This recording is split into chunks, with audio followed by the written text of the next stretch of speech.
asking me, please, please, please, Mr. President, we're winning too much. We can't take it anymore. We're not used to winning. Naglabas ng makahulugang video si United States President Donald Trump na may katagang "Finish this fight." Tila pahiwatig na may nalalapit na matinding aksyon ang alyansa ng Amerika laban sa Iran. Kasunod ito ng kumpirmasyon ng US Central Command na naglunsad ng pag-atake ang Iran sa base nito sa Middle East, partikular sa Muwafaq Santi Air Base sa Jordan, kung saan nakahimpil ang malalakas na warplanes at fighter jets ng US. Ang lahat umano ng missiles ay nagawa naman nilang salagin. Nauna nang nagbabala si Iranian Foreign Minister Sayed Abbas Araghchi na igaganti ng Iran ang pag-atake ng Ukraine sa mga barko nila sa Caspian Sea. Matapos ang pangyayari, sinabi ni Araghchi na tumawag si Ukraine Foreign Minister Andriy Sybiha upang humingi ng paumanhin sa nangyari. Ayon umano sa Ukrainian official, hindi nila sinasadya ang pag-atake at wala silang intensyong magsimula ng tensyon. Sagot naman ni Araghchi, hindi din nila gustong magsimula ng sigalot pero hindi katanggap-tanggap ang pagkamatay ng isang tripulante nila sa nasabing pag-atake. Dapat aniyang pagbayaran anuman ang nawala sa kanila.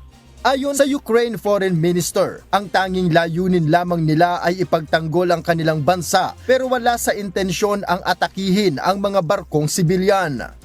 Kasabay ng pag-atake ang pagkikita ni US President Donald Trump at Israel Prime Minister Benjamin Netanyahu at ilang leader ng mga kaalyadong bansa sa libing ni US Senator Lindsey Graham. Isa sa mga dumalo si Ukraine President Volodymyr Zelensky na tila nagpatibay sa paniniwala ng Iran na damay na rin sa laban nila ang Ukraine. Sa mga larawan at video na inilabas ng White House, tila may masinsinang usapan nga sina Trump at Netanyahu, lalo't umamin ang dalawang leader na Iran ang pinakasentro ng kanilang usapan, pangunahin ang nuclear program nito.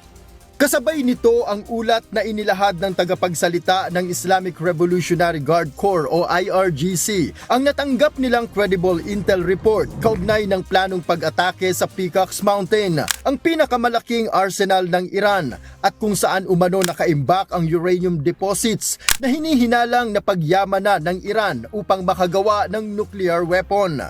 Sa gitna ng mga pahayag mula sa magkabilang panig, patuloy ang mga naitatalang pagsabog sa ilang lugar sa gitnang silangan. Sa nakalipas na magdamag, inatake ng US at Saudi Arabia ang umano'y pagawaan at imbakan ng armas ng Iran sa Basra Governorate sa Iraq, habang ang Iran naman ay patuloy ang pagpapaulan ng missiles sa mga base ng Amerika. Noel Poliarco, UNTV News and Rescue. Diyos ang aming sandigan, serbisyo publiko ang aming pinahahalagahan.